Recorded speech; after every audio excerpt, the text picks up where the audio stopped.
Video പച്ചമാങ്ങ ഉപയോഗിച്ചും പഴുത്ത മാങ്ങ ഉപയോഗിച്ചും ഒരുപോലെ ഉണ്ടാക്കാവുന്ന ശർക്കര മാങ്ങയുടെ റെസിപ്പിയാണ്. ഉണ്ടാക്കാൻ വളരെ ഈസിയും കഴിക്കാൻ ഒത്തിരി ടേസ്റ്റിയുമായ ഈ റെസിപ്പി ഒന്ന് കണ്ടു നോക്കാം. നിങ്ങൾക്ക് എൻ്റെ റെസിപ്പീസ് ഇഷ്ടമാവുന്നുണ്ടെങ്കിൽ സബ്സ്ക്രൈബ് ചെയ്തൊന്ന് സപ്പോർട്ട് ചെയ്യണം. ലൈക്ക് ചെയ്യാനും ഷെയർ ചെയ്യാനും നിങ്ങളുടെ അഭിപ്രായങ്ങളും നിർദ്ദേശങ്ങളും കമൻറ്റ് ബോക്സിലൂടെ അറിയിക്കാനും മറക്കരുത്. ഇതിനു വേണ്ടി ഞാൻ എടുക്കുന്നത് അച്ചാറിനു വേണ്ടി മുറിച്ചെടുത്ത മാങ്ങയിൽ നിന്ന് അച്ചാറിന് ഉപയോഗിക്കാതെ മാറ്റി വെച്ചിരുന്ന മാങ്ങയണ്ടിയാണ്. നമ്മൾ ഈ കറി ഉണ്ടാക്കുമ്പോൾ നമുക്ക് മാങ്ങ മുഴുവനായും ഉപയോഗിക്കാം. ഞാനിപ്പോൾ ഇത് വെറുതെ കളയുന്ന മാങ്ങയണ്ടി ഉള്ളതുകൊണ്ട് ഈ രീതിയിൽ ഉണ്ടാക്കുന്നതാണ്. പച്ചമാങ്ങ ഉപയോഗിച്ചാണ് ഈ കറി ഉണ്ടാക്കുന്നതെങ്കിൽ പുളി കുറഞ്ഞ മാങ്ങ വേണം ഇതിനു വേണ്ടി എടുക്കാൻ. ഞാൻ ഈ കറിക്ക് വേണ്ടി എടുത്ത മാങ്ങയണ്ടിയുടെ കൂടെ 4 പ്രിയൂരുമാങ്ങയും ചേർക്കുന്നുണ്ട്. പ്രിയൂരുമാങ്ങ ഒട്ടും പുളിയില്ലാത്ത മാങ്ങയായതുകൊണ്ട് ഇത്തരം കറികളിലൊക്കെ നമ്മൾ ചേർത്തുണ്ടാക്കിയാൽ കറിക്കും നല്ല ടേസ്റ്റാണ്. ഇനി നമുക്കിതിലേക്ക് ആവശ്യമുള്ള മസാല ചേർത്ത് ഈ മാങ്ങയൊന്ന് വേവിച്ചെടുക്കണം. ഇനി ഇതിലേക്ക് ഞാൻ എടുക്കുന്നത് 4 ടേബിൾ സ്പൂൺ കാശ്മീരി മുളക് പൊടി, 2 ടേബിൾ സ്പൂൺ മല്ലിപ്പൊടി, 1 സ്പൂൺ മഞ്ഞൾപ്പൊടി, 5 പീസ് ശർക്കര, മീഡിയം സൈസിലുള്ള 5 പീസ് ശർക്കരയാണ് ഞാൻ ചേർത്തത്. മധുരമൊക്കെ നിങ്ങളുടെ ഇഷ്ടത്തിന് ചേർക്കാവുന്നതാണ്. ഇനി ഇതിലേക്ക് ആവശ്യത്തിനുള്ള ഉപ്പ് ചേർത്ത് കൊടുക്കുന്നുണ്ട്.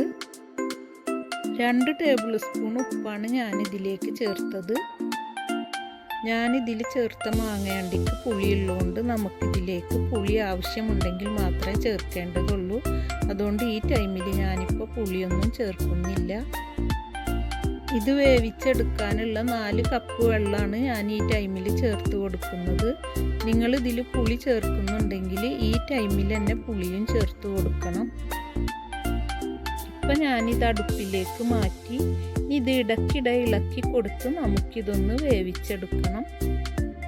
ഇത് റെഡിയായി വരുമ്പോഴേക്കും നമുക്കിതിലേക്ക് വേണ്ട ബാക്കി ഇൻഗ്രീഡിയൻസുകളും ഒന്ന് റെഡിയാക്കി എടുക്കണം. ഇനി നമുക്കിതിലേക്ക് 4 ടേബിൾ സ്പൂൺ റൈസ് വേണം. ഇനി ഇതിലേക്ക് 1 ടേബിൾ സ്പൂൺ ഉലുവയും 1 ടേബിൾ സ്പൂൺ പെരിഞ്ജീരകവും എടുക്കുന്നുണ്ട്. ഇനി നമുക്ക് ഈ റൈസ് ഗോൾഡൻ കളറിലൊന്ന് വറുത്തെടുക്കണം. ഈ ടൈമിൽ ഇതിൽ ഓയിലൊന്നും ചേർക്കേണ്ട ആവശ്യമില്ല. ഇപ്പം ഇത് ഗോൾഡൻ കളറിൽ റെഡിയായി വന്നു. ഇനി ഇതിലേക്ക് നമ്മൾ എടുത്തു വെച്ച ഉലുവയും പെരിഞ്ജീരകവും ചേർത്ത് 1 മിനിറ്റ് വറുത്തെടുക്കണം.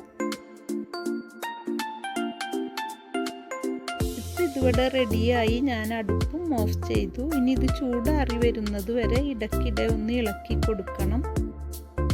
നമ്മൾ വേവിക്കാൻ വെച്ചിരുന്ന കറി ഇപ്പം ഇവിടെ നന്നായി തിളച്ച് വന്നു. ഇനി മീഡിയം ഫ്ലെയിമിൽ വെച്ച് വേണം നമുക്കിത് വേവിച്ചെടുക്കാൻ. ഈ കറിയിലെ വെള്ളം വറ്റി വരുന്നതിനനുസരിച്ച് അടിയിൽ പിടിക്കാനും ചാൻസ് കൂടുതലാണ്.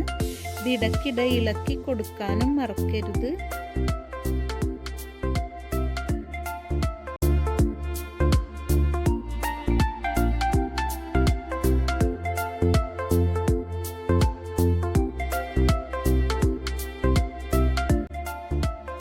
ഇതിലേക്ക് 1 ഉണ്ട വെള്ളുള്ളിയും 1 കഷ്ണം ഇഞ്ചിയും അല്പം കായവും എടുക്കുന്നുണ്ട്. ഇനി ഒരു പാനിലേക്ക് 2 ടേബിൾ സ്പൂൺ വെളിച്ചെണ്ണ ചേർത്ത് അത് ചൂടായി വന്നതിലേക്ക് നമ്മൾ എടുത്തു വെച്ച വെള്ളുള്ളിയും ഇഞ്ചിയും ചെറുതായി മുറിച്ചെടുത്തത് ചേർത്ത് ഗോൾഡൻ കളറിൽ ഫ്രൈ ചെയ്തെടുക്കണം. ഇപ്പം ഇത് ചെറുതായി ഗോൾഡൻ കളറായിട്ടുണ്ട്. ഈ ടൈമിൽ ഇതിലേക്ക് ചെറിയ പീസ് കായവും ചേർത്ത് കൊടുക്കണം. നിങ്ങൾ കായത്തിൻ്റെ പൗഡറാണ് ഉപയോഗിക്കുന്നതെങ്കിൽ കായം വറുത്തെടുക്കേണ്ട ആവശ്യമില്ല. അപ്പോൾ ഇതിവിടെ റെഡിയായി. ഇനി നമുക്കിത് ഓയിലിൽ നിന്ന് മാറ്റാം. ഇനി ഇത് ചൂടാറി വന്നതിന് ശേഷം നമുക്കൊന്ന് പൊടിച്ചെടുക്കണം. നമ്മൾ നേരത്തെ വറുത്ത് വെച്ചിരുന്ന റൈസും ഉലുവയും പെരിഞ്ജീരകവും ഇപ്പോൾ ചൂടാറി വന്നതിന് ശേഷം പൊടിച്ചെടുക്കാൻ വേണ്ടി ഞാൻ ഗ്രൈൻഡറിലേക്ക് മാറ്റി. ഇതിലേക്ക് നമ്മൾ ഫ്രൈ ചെയ്തെടുത്ത് ചൂടാറാൻ മാറ്റി വെച്ചിരുന്ന വെള്ളുള്ളിയും ഇഞ്ചിയും കായവും ചേർത്ത് കൊടുക്കുന്നുണ്ട്. ഇനി നമുക്കിത് നന്നായി പൊടിച്ചെടുക്കണം. ഇപ്പം ഇത് പൊടിച്ചെടുത്തു. ഇനി നമുക്കിതൊന്ന് മാറ്റി വെക്കാം. ഇപ്പം നമ്മൾ വേവിക്കാൻ വെച്ചിരുന്ന മാങ്ങ പാകത്തിന് വെന്ത് കറിയിലെ വെള്ളമൊക്കെ വറ്റി വന്നു. ഈ ടൈമിൽ അടുപ്പിൻ്റെ തീ കുറച്ചു കൊടുക്കണം. പുളിയും ഉപ്പും കുറവുണ്ടെങ്കിൽ ഈ ടൈമിൽ ക്ലിയർ ചെയ്തെടുക്കണം. എനിക്കിതിൽ ഉപ്പും പുളിയൊക്കെ പാകത്തിനുള്ളതുകൊണ്ട് ഞാനിതൊന്നും ഇതിൽ ചേർക്കുന്നില്ല. ഈ കറി ഒന്ന് താളിച്ചെടുക്കാൻ വേണ്ടി നമ്മൾ വെള്ളുള്ളിയും ഇഞ്ചിയും വറുത്തെടുത്ത് ബാക്കി വന്ന ഓയിലിലേക്ക് 1 സ്പൂണ് കടുക് ചേർത്ത് കൊടുത്തു. ഇപ്പോൾ കടുകെല്ലാം നന്നായി പൊട്ടി വന്നു. ഈ ടൈമിൽ ഇതിലേക്ക് താല്പര്യമുള്ളവർക്ക് ഉണക്കമുളകും ചേർക്കാം.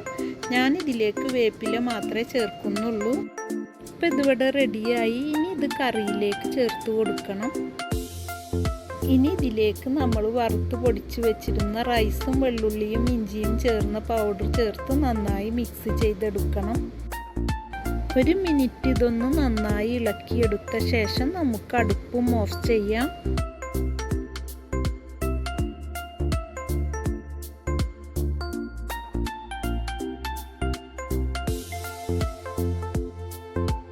ഇപ്പോൾ 1 മിനിറ്റ് കഴിഞ്ഞു. ഞാൻ അടുപ്പും ഓഫ് ചെയ്തു. നമ്മുടെ അടിപൊളി ടേസ്റ്റിലുള്ള മാങ്ങാക്കറി ഇവിടെ റെഡിയായി. ഇതെല്ലാവരും ഉണ്ടാക്കുന്ന റെസിപ്പിയാണെങ്കിലും പലരും ഇത് പല ടേസ്റ്റിലാണ് ഉണ്ടാക്കാറ്. നിങ്ങളെല്ലാം ഇതൊന്ന് ട്രൈ ചെയ്ത് നോക്കണം. നിങ്ങൾക്ക് എൻ്റെ റെസിപ്പീസ് ഇഷ്ടമാവുന്നുണ്ടെങ്കിൽ സബ്സ്ക്രൈബ് ചെയ്തൊന്ന് സപ്പോർട്ട് ചെയ്യണം. സബ്സ്ക്രൈബിന് ശേഷം വരുന്ന ബെല്ലൈക്കൺ കൂടെ ക്ലിക്ക് ചെയ്ത് അതിൽ ഓൾ ഓപ്ഷൻ കൊടുത്താൽ ഞാനിടുന്ന എല്ലാ വീഡിയോസിൻ്റെയും നോട്ടിഫിക്കേഷനും നിങ്ങൾക്ക് ലഭിക്കുന്നതാണ്. ഇനിയും നല്ലൊരു റെസിപ്പിയുമായി നമുക്ക് വീണ്ടും കാണാം. നിങ്ങൾക്കെല്ലാം നല്ലത് വരട്ടെ എന്ന് പ്രാർത്ഥിച്ചുകൊണ്ട് നിങ്ങൾക്കെല്ലാം എൻ്റെ സലാം.